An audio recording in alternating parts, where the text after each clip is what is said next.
Okay, so welcome to the review of the Tecno Pouvoir 4 Pro.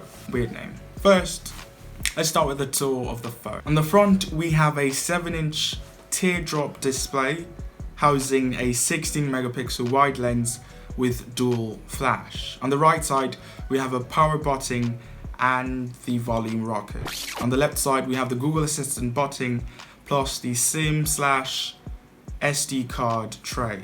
On the bottom, we have the headphone jack, a micro USB 2.0 and speakers, downward firing speakers. On the top, we have nothing. On the back, a quad camera setup, a fingerprint reader, a Tecno/Pouvoir branding sticker stuff. Yeah.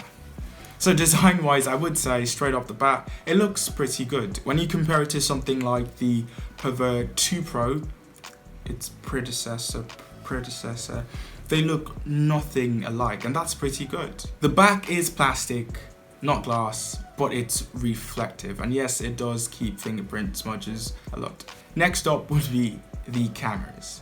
We have a quad camera setup, a 16 megapixel main wide lens, a 5 megapixel macro lens, a 2 megapixel depth sensor, and a QVGA lens. QVGA stands for Quarter Video Graphics Array. And I know that sounds fancy, but it's not. It's basically a dedicated video camera that shoots at 240p resolution. It was popular back in the late 90s and early 2000s in Java phones. So it's kind of surprising that Tecno would implement such dated technology in a 2020 smartphone. So I don't know, if you're that guy who thinks QVGA is cool, it's not. But I would say, in terms of actual quality, the cameras on this phone are not that bad. The main lens shoots pretty nice shots. I mean, the only problem I would have is with saturation. They look a bit washed. The detail is pretty good. And yeah, sharpness as well. The depth sensor also does pretty well in terms of these bokeh shots. I wasn't able to shoot outside, unfortunately, because it's been raining. But yeah, these are shots I took inside with very good light. So I would say again that with these smartphones, if you give them good enough light, they would perform pretty well. I was also impressed with the macro lens, but to be honest, I don't know why it's still there. Like, who would prefer a macro lens to an ultra wide? No one. But they do give you some sort of ultra wide experience. It gives you this kind of fisheye effect if you look at the corners of your pictures. I don't know, just give us an actual sensor. That's what we want Tecno. The front facing camera has a 16 megapixel sensor. Selfies on this phone look okay and pretty good. I'm actually impressed with the cameras on this smartphone. Video is still stock at 1080p 30 frames per second, so you know that's that. Next up would be the display. It's a 7-inch 720p LCD display.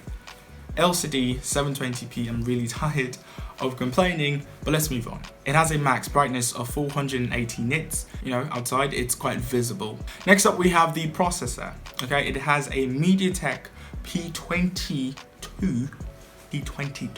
It's a budget chipset, so nothing crazy. Everyday tasks on this phone should be fine. You know, web browsing, multitasking, stuff like that. It has 4 or 6 gigabytes of RAM, storage options 64 or 128 gigabytes of RAM. It is expandable in case you were wondering. It runs Android 10 with Tecno's HiOS 6.0 skin, but Android is customizable, so you can get yourself a launcher, a third-party launcher, and customize it however you like it. Next up would be, I guess, the main talking point of this smartphone, that battery. It's a 6,000 milliamp hour battery. That's a lot.